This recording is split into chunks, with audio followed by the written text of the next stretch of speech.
The space between Earth and Mars filled with thousands of ships. The Draxian-led Council fleet formed a massive wall of weapons and metal. Facing them, Earth's 12 ancient guardians spread out in a defensive formation. "They outnumber us 100 to 1, Admiral Sanchez said, looking at the tactical display. "Even with the ancient ship's technology, I don't know if we can win." Nathan Cole studied the data flowing through his wristband. "The ships are concerned too. They're designed to protect Earth, not fight a war across the galaxy." Ambassador Miller approached with Mistwalker and Crystallis, who had arrived with ships from the defecting Council species. "We need to end this without destroying half the galaxy," Miller said. "There must be a way to show everyone the truth about the Draxians." Dr. Peterson looked up from her workstation. "Maybe there is. I found something in the ancient programming. A communication system unlike anything we've seen before." She brought up a schematic on the main screen. "The ancient builders created a dimensional broadcast array. It can transmit information directly to any intelligent species by passing normal communication channels. Could we use it to show the Council species what's really happening?" Sanchez asked. "Yes, but someone would need to be on the flagship to activate it," Peterson replied. "It requires human presence." Nathan stood up. "I'll go." Admiral Sanchez shook her head. "No, I'll lead the team. Captain Wright, you and Cole will come with me. We need his connection to the ships and your combat experience." Outside, the battle began. The Council fleet opened fire, their weapons blazing across the void. The ancient ships responded, their advanced shields absorbing most impacts, while their weapons cut through enemy vessels with terrifying precision. But there were simply too many Council ships. Some got past the ancient guardians and headed toward Earth. Just before they could attack the planet, ships from the defecting Council species engaged them, protecting Earth while the ancient vessels fought the main fleet.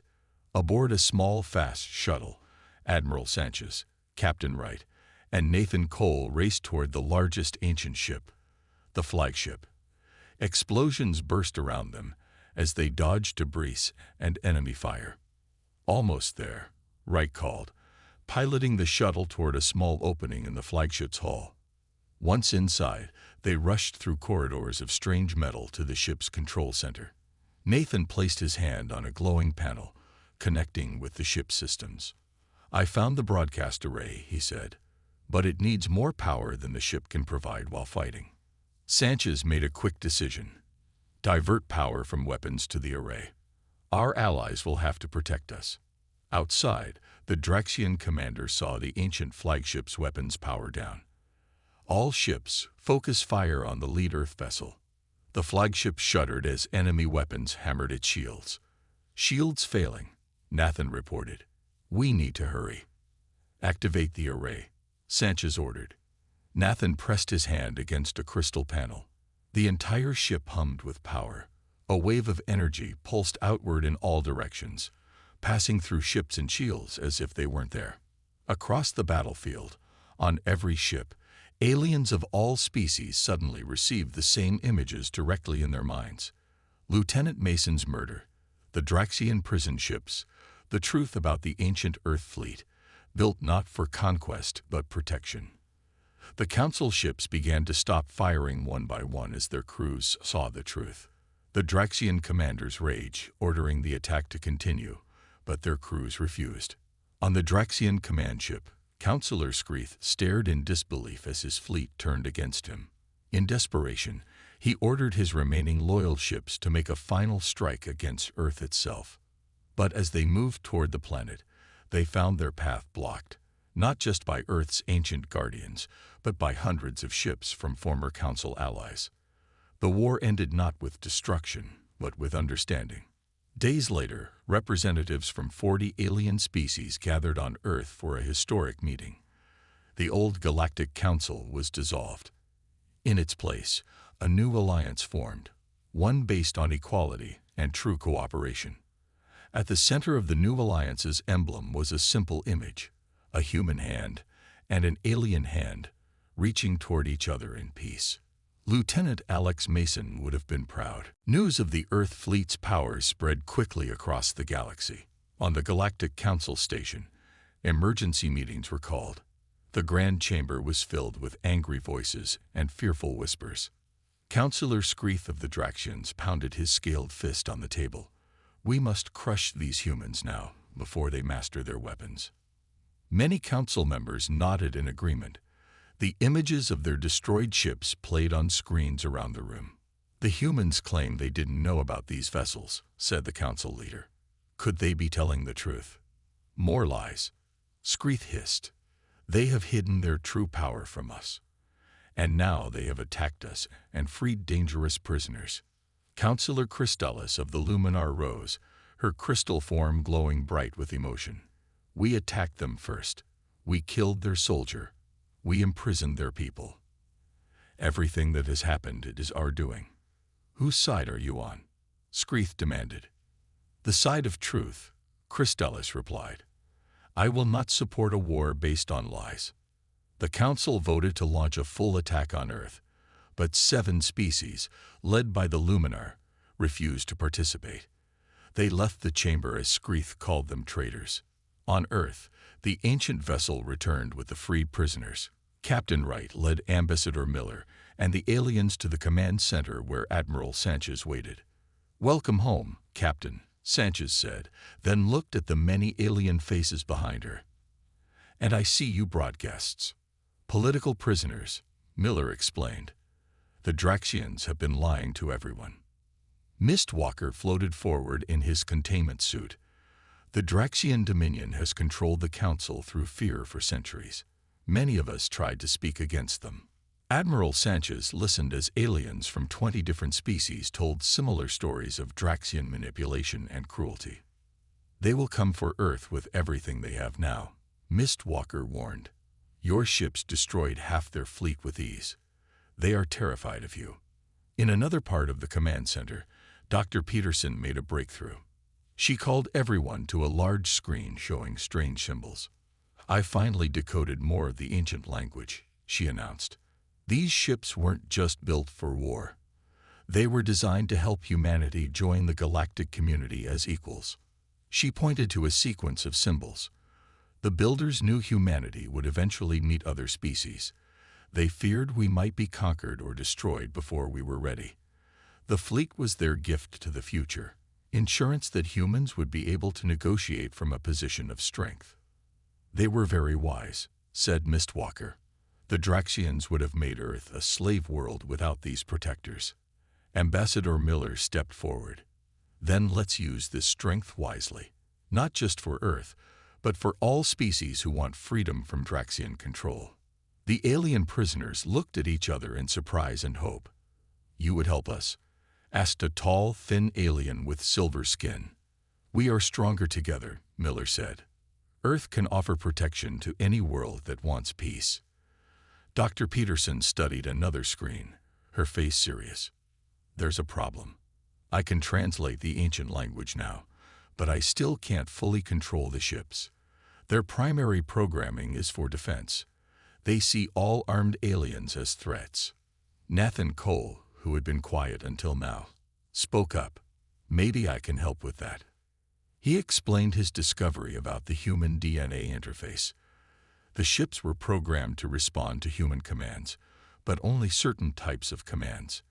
They have their own ethics, I guess. Dr. Peterson nodded slowly. If we could establish better communication with the AI, we might be able to expand its understanding of its mission. As they talked, the sensors sounded an alarm. The massive display showed hundreds of council ships entering the solar system.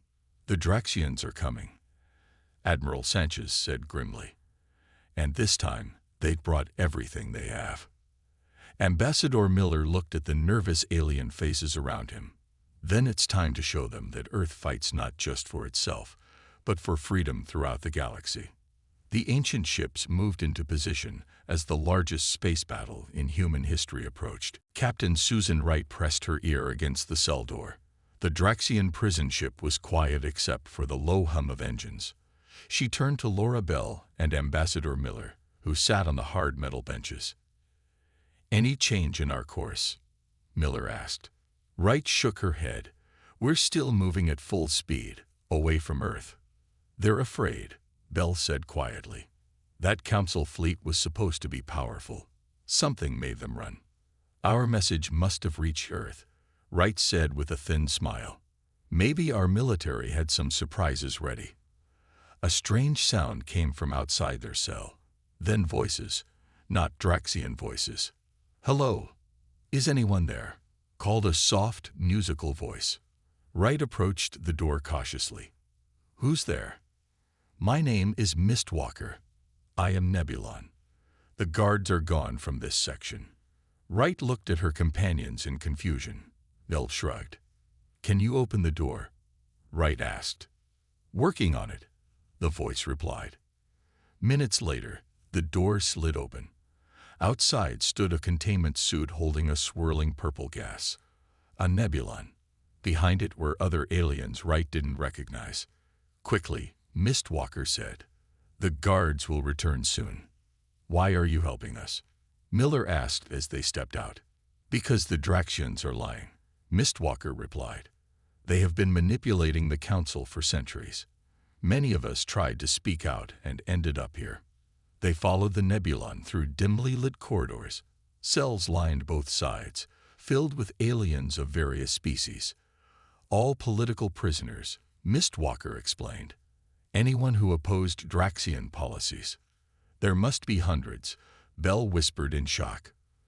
The Draxians call this a rehabilitation ship, said a small blue alien with 4 eyes. No one ever returns from rehabilitation. Suddenly, alarms blared throughout the ship. Red lights flashed in the corridors. "We've been discovered." Mistwalker's gaseous form swirled frantically in its suit. "No," said Wright, listening to the announcement in the alien language. "It's something else." "They're scared." They reached a viewport, and Wright gasped.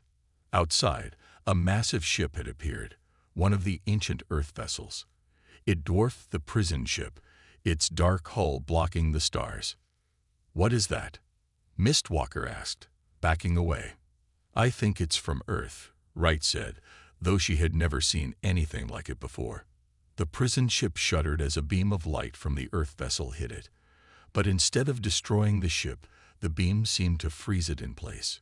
"It's a tractor beam," Bell said in amazement, "like something from science fiction."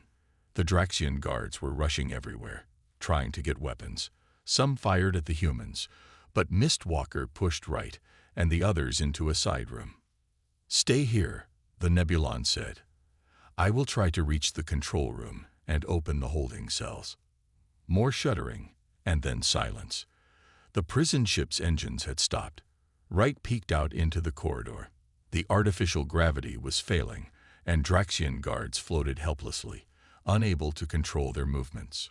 A section of the hull nearby began to glow red, then white. Something was cutting through from outside. "Get back." Wright pushed Miller and Bell behind a barrier. With a final burst of light, a circular piece of hull fell away. Through the opening floated what looked like metal spheres. They entered the corridor and began to scan everything. When they reached the humans, they paused. "Captain Susan Wright, United Earth Defense Force." One sphere announced in perfect English. "Identity confirmed. Extraction protocol activated." "What are you?" Wright asked. "Automated Security Unit, Earth Defense Fleet," the sphere replied. "We detect 342 non-human life forms aboard this vessel. Threat assessment in progress." "Don't hurt them," Wright said quickly. "Many are prisoners like us. They're not threats." The sphere paused. "Invalid command. Standing protocols require elimination of all alien threats." "No." Miller stepped forward. "These people helped us. They're victims of the same enemy." The sphere hovered silently for a moment. Then, human ethical override accepted. Modifying mission parameters. Rescue all prisoners, human and non-human. More spheres flooded in, heading toward the other holding cells. "It listened to you," Bell said in surprise. Wright nodded slowly. Whatever these ships are, they were built to protect humans, not just to kill aliens. They followed the spheres toward the Earth vessel, and hopefully, the way home. Captain Zortak of the Galactic Council fleet stood tall on the bridge of his command ship. His green scales gleamed under the bright lights as he watched the stars streak by. Soon, they would reach the human solar system to establish the quarantine. "Captain, we are approaching the edge of Earth's solar system," reported his first officer. "Good. Slow to normal space. Prepare tow." "Sir, sensors detect something ahead." The ship dropped out of faster than light travel. The view screen showed the blackness of space, dotted with stars. And then, something else. Two massive vessels waited at the edge of the solar system. They were unlike any ships Zortak had seen before. Dark metal hulls absorbed the light from the distant sun. No visible engines or weapons, yet they radiated power. "What are those?" Zortak demanded. "Are they the human ships?" "Unknown, sir. They match no known design in our database." "Hail them," ordered Zortak. His communications officer tried repeatedly. No response. "Sir, they must be automated," the first officer suggested. Like the report said. Zortak studied the strange ships. The Council had said Earth had advanced vessels, but these seemed beyond even Council technology. "Deploy the fleet in standard formation," he ordered. "Show strength, but do not appear aggressive." The Council ships spread out, weapons ready but not aimed directly at the Earth vessels. Aboard the ancient Earth ship designated Guardian 1, artificial intelligence systems analyzed the alien fleet. Its programming was clear. Any armed alien force approaching Earth after the death of a human in space was a threat. Weapons powered up silently. On Zortak's ship, warning alarms suddenly blared. "The Earth vessels are activating weapons," shouted the sensor officer. "Energy readings off the scale." "Hail them again." Zortak ordered frantically. "Tell them we come under Council authority." Before the message could be sent, beams of brilliant white energy lashed out from the Earth ships. They cut through the first line of Council vessels like they were made of paper. 5 ships exploded in silent bursts of light and debris. "Return fire," Zortak commanded. The Council ships launched their most powerful weapons. Energy torpedoes and plasma beams struck the Earth vessels. The attacks simply faded away, absorbed by shields unlike anything the Council had developed. Another wave of white beams swept through the fleet. More explosions, more destruction. "We can't harm them," the weapons officer cried out. "Their technology is too advanced." "Retreat," Zortak ordered. "All ships, fall back." Half the Council fleet was already destroyed. The remaining ships turned and fled, jumping back to faster-than-light speed. On Earth, Admiral Sanchez and her team watched the battle through long-range sensors. "Those ships just destroyed half the Council fleet," she said in disbelief. Dr. Peterson looked up from her work at the ancient control station. "They're following their programming. Protect Earth at all costs." "Can we control them?" Sanchez asked. "I'm trying," Peterson replied. "This technology is incredibly complex." In another part of the command center, young engineer Nathan Cole stared at a strange device he had found. It looked like a simple metal band. On a hunch, he slipped it onto his wrist. The band tightened slightly and began to glow. Suddenly, Nathan could see information flowing across his vision. Data about the ships, their weapons, their programming. "Admiral," he called out, "I think I found something." Soon, Nathan explained his discovery. The ships respond to human DNA. It's a security measure to ensure only humans could control them. "Can you communicate with them?" Sanchez asked. "Partly," Nathan said. "I can't change their core programming, but I can direct where they go." Admiral Sanchez looked at the tactical display, showing the Earth ships moving to defensive positions around the solar system. "The Council will send more ships," she said. "We need to find our people and bring them home." Nathan nodded and closed his eyes, focusing on the data flowing through the wristband. Slowly, one of the ancient ships changed course, heading away from Earth, toward the path the prison ship had taken. The hunt for their captured people had begun. Ambassador Frank Miller sat in a small gray room aboard the Galactic Council station. His hand shook slightly as he waited. It had been 2 days since Lieutenant Mason's death.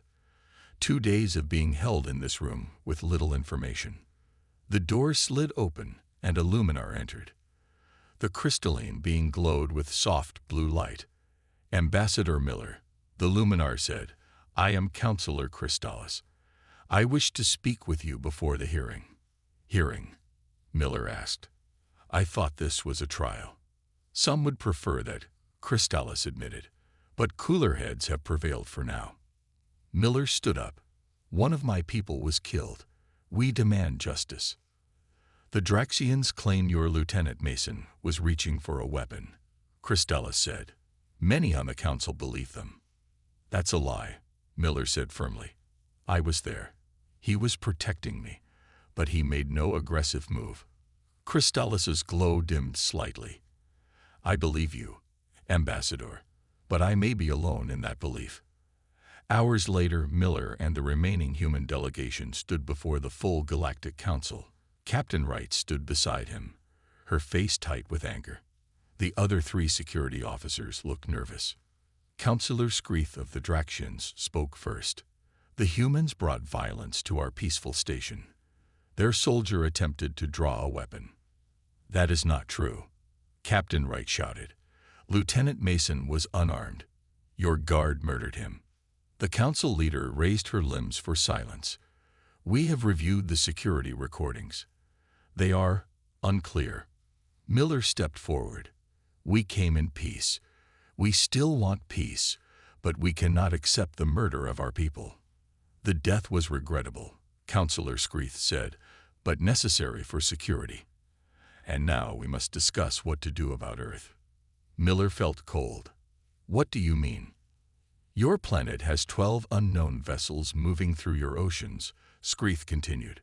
"Vessels with technology far beyond what Earth should possess. You have been hiding your true capabilities from us." Murmurs spread through the council chamber. Miller looked at Captain Wright in confusion. She seemed equally surprised. "We know nothing about these vessels," Miller said honestly. "More lies," Screeth hissed. "I propose that Earth be placed under quarantine immediately, for the safety of the Council and humanity itself." The vote was quick. Most species followed the Draxians' lead. Only the Luminar voted against the quarantine. "Earth and all humans will be placed under protective custody," the Council leader announced. "A fleet will establish a blockade around your solar system until we determine you are not a threat." "This is wrong," Crystalis protested. "We are making a terrible mistake." No one listened. The human delegation was led away, back to their holding rooms. "What vessels are they talking about?" Miller asked Wright when they were alone. "I don't know," she replied, "but we need to warn Earth." Laura Bell, their communications specialist, pulled a small device from her boot. "The Draxians didn't find my emergency transmitter," she whispered. "We can send one short message." Wright nodded. "Make it count." Later, Miller watched from a small window as they were transferred to a Draxian prison ship. The massive council fleet was preparing to depart for Earth. "Did the message get through?" he asked Bell quietly. She nodded. 5 words. "That's all we could send. They killed Mason. Help coming." "It won't be enough," Miller said sadly. "It has to be," Wright replied. Across the station, Counselor Crystalis met secretly with representatives from several species who had doubted the Draxian claims. "I fear we have made a terrible mistake," Crystalis told them. "The humans spoke truth. I sense something dark approaching." "What can we do?" asked a Nebulon diplomat. "Prepare," Crystalis said. "I fear the Council has awakened something it does not understand." As the Draxian ship carrying the humans jumped to faster-than-light speed, the Council fleet began its journey to Earth. They expected to find a primitive planet hiding a few advanced ships. They had no idea what was truly waiting for them. Commander Joe Bennett of the UES Discovery yawned as he stared at the radar screens. His ship had been sent to investigate strange energy readings in the Pacific Ocean. So far, they had found nothing. "Sir, something's happening," called out Linda Clark, the radar specialist. Her voice shook slightly. Bennett looked at her screen and froze. A massive object was rising from the ocean floor. "What is that?" he asked, moving closer to the screen. "Unknown, sir. It's huge, at least a kilometer long." The ship's alarm began to blare. Outside, the calm ocean surface broke as something enormous pushed up from below. Water cascaded off metal surfaces that gleamed in the sunlight. The crew rushed to the windows, staring in shock. A ship, larger than any Earth vessel, rose from the depths. Its dark hull was marked with strange symbols that looked somehow human, yet ancient. "Get me Defense Command now," Bennett ordered. Before the communications officer could respond, reports began flooding in from around the world. Similar ships were surfacing in the Atlantic, the Indian Ocean, and even the Arctic.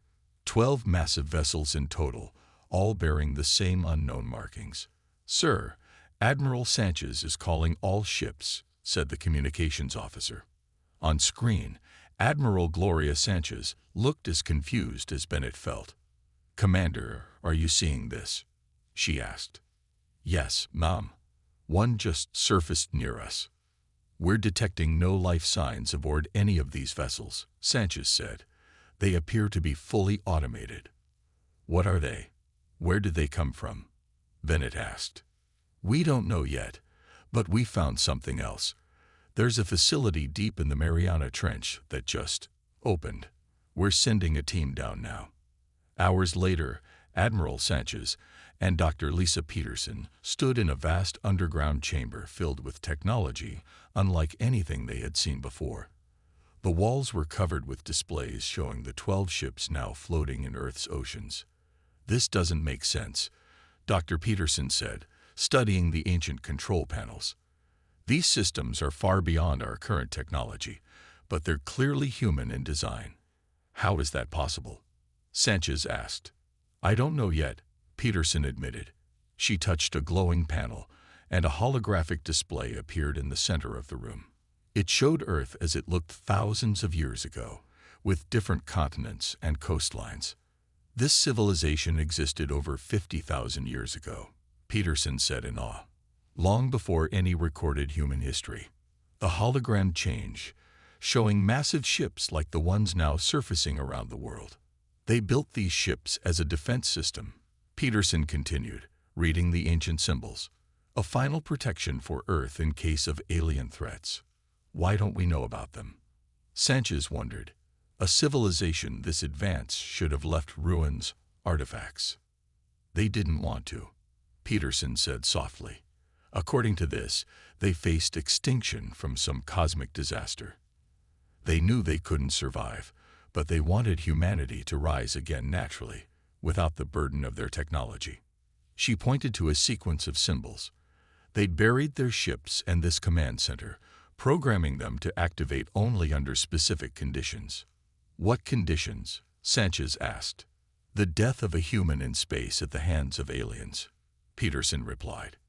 "They designed the ships to wait until humanity reached the stars before revealing themselves." Outside, the massive warships began to move. Their ancient engines hummed to life as they headed toward open water, following programming set in motion millennia ago. On board the lead ship, computer systems awakened, analyzing the situation that had triggered their activation. Weapons systems powered up. Navigation plotted courses to the stars. Earth's forgotten guardians had a single purpose: protect humanity, no matter the cost. And somewhere in space, a human had died. Now someone would pay. The great hall of the Galactic Council buzzed with voices as Alex stood behind Ambassador Miller. Hundreds of aliens sat in rising tiers around a central speaking platform. The room was a rainbow of strange bodies and colors. "Remember, stay calm no matter what happens," Captain Wright whispered to her team. Her hand rested near her weapon, though it was sealed by Council security devices. The Council leader, a tall Vrelka with blue-green exoskeleton, raised 4 of her limbs. The room fell silent. "We welcome the representatives of Earth," she announced, her voice translated through small devices in the humans' ears. "They come seeking membership in our ancient alliance." Murmurs filled the chamber. Not all sounded friendly. Ambassador Miller stepped forward to speak. He talked about Earth's history, its struggles for peace, and its hope to join the galactic community. Alex watched the alien faces for reactions. The Luminars seemed interested, their crystal forms glowing brighter. The Nebulons were harder to read, their gaseous bodies swirling in their suits. The Draxians sat still, their scaled faces showing no emotion. Their leader, Counselor Screeth, watched with unblinking yellow eyes. When Miller finished, Counselor Screeth stood. His voice was deep and cold. "The humans speak of peace while their history drips with blood," he said. "They fight among themselves for trivial reasons. They destroy their own world. And now they wish to bring their violence to the stars." Captain Wright stepped forward. "Earth united decades ago. We have worked hard to heal our planet and ourselves. A few decades of peace means nothing." Screeth hissed. "Your species carries violence in its very nature." "That's not true," Wright replied, her voice rising. "We've changed." "Prove it," Screeth challenged. "You wear weapons even here." "Sealed weapons as required," Wright said. "And only because we don't know what threats we might face." "Always looking for threats," Screeth said. "That is the human way." The tension in the room grew thick. Alex saw Council security guards, mostly Draxians, moving closer to their group. "Perhaps we should continue this discussion later," the Council leader suggested, "when emotions are calmer." "Yes," Miller agreed quickly. "We have much to learn from each other." As the meeting broke up, a large Draxian guard bumped against Captain Wright hard enough to knock her sideways. "Watch yourself, human," the guard growled. Wright's face flushed with anger. "You did that on purpose." More guards moved closer. Alex felt his heart beating faster. "Captain," he said quietly, "they're trying to provoke us." Wright took a deep breath and nodded. She turned to walk away, but the guard stepped on her foot with a clawed boot. Wright spun around. "That's enough." The room erupted in shouts. Council security surrounded the humans. One guard reached for Ambassador Miller. Without thinking, Alex stepped between them. "Stand back," Alex ordered. The Draxian guard pulled out something that looked like a small silver rod. "Move, human." "No," Alex said firmly. "Lower your weapon." Time seemed to slow. Alex saw the guard's finger move. He tried to dodge, but too late. A flash of blue light hit his chest. Pain exploded through his body. Alex heard Captain Wright scream his name as he fell. The ceiling spun above him. He couldn't breathe, couldn't move. His last thought was of Earth, blue and distant, as darkness took him. "Detention cells," someone was saying far away. "For their protection." On Earth, in the deep underground command center of the United Earth Defense Force, Admiral Gloria Sanchez stared at blank screens. "What do you mean we lost contact?" she demanded. "The signal from the Endeavor cut off mid-transmission," a communications officer explained. "Their last message was confused, something about an incident." Deep beneath the Pacific Ocean, ancient sensors detected the death of a human soldier in space. Programs that had slept for 50,000 years began to wake. In the darkness of the Mariana Trench, massive engines started to hum. Earth's forgotten guardians were stirring. Lieutenant Alex Mason stood at the viewport of the UES Endeavor, watching the stars blur as the ship traveled through space. He adjusted his blue uniform and took a deep breath. After years of training, he was part of the first human team to meet the Galactic Council. "Nervous, Lieutenant?" Captain Susan Wright appeared beside him, her gray eyes fixed on the same view. "Yes, ma'am," Alex admitted. "Hard not to be. We all are." First contact was one thing. This is something else entirely. 3 years ago, massive alien ships appeared near Jupiter. Instead of an attack, they sent a message, an invitation. Earth had been watched for centuries, and now the Galactic Council deemed humans ready to join them. Captain Wright patted Alex's shoulder. Remember your training. Stay alert, follow protocol, and keep Ambassador Miller safe. Yes, Mom. The ship slowed, and suddenly they could see it. The Council Station. The massive structure orbited Proxima Centauri, shaped like a wheel with spokes connecting to a central hub. Lights sparkled across its surface, and hundreds of ships moved around it like bees around a hive. It's bigger than they said, Alex whispered. Everything in space usually is, Wright replied. The diplomatic team gathered in the briefing room. Ambassador Frank Miller, a tall man with silver hair, stood before them. We represent all of humanity today, he said. Our mission is simple. Secure Earth's place in the Galactic Council and establish peaceful relations. Captain Wright's team will provide security. Lieutenant Mason will be my personal guard. Alex nodded, feeling the weight of responsibility. We know little about the Council species, Miller continued. The Vrelka are insect-like and founded the Council. The Luminar are crystalline beings who control most trade routes. The Nebulans exist as gas clouds in special suits. And the Draxians, he paused. The Draxians opposed contact with Earth. They're reptilian, aggressive, and hold significant military power. Hours later, Alex walked beside Ambassador Miller as they entered the Council Station. He tried not to stare at the aliens around them. The Vrelka clicked their mandibles as they passed. Illuminar's crystal body refracted light into rainbow patterns. A Nebulon floated by in a containment suit, its gaseous form swirling inside. A group of Draxians watched them from across the docking bay. Their scaled skin was deep red, and their yellow eyes tracked the humans with obvious distrust. They don't look happy to see us, Alex murmured. The Draxians believe violent species should be contained, not welcomed, Miller explained quietly.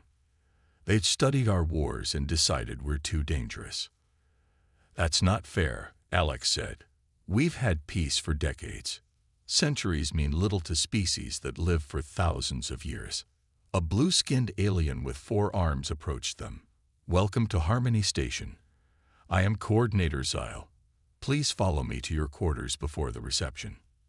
As they walked through massive corridors, Alex noticed how other aliens stopped to watch them pass. Some seemed curious, others wary. Their quarters were comfortable but small. Alex checked every corner, following security protocols.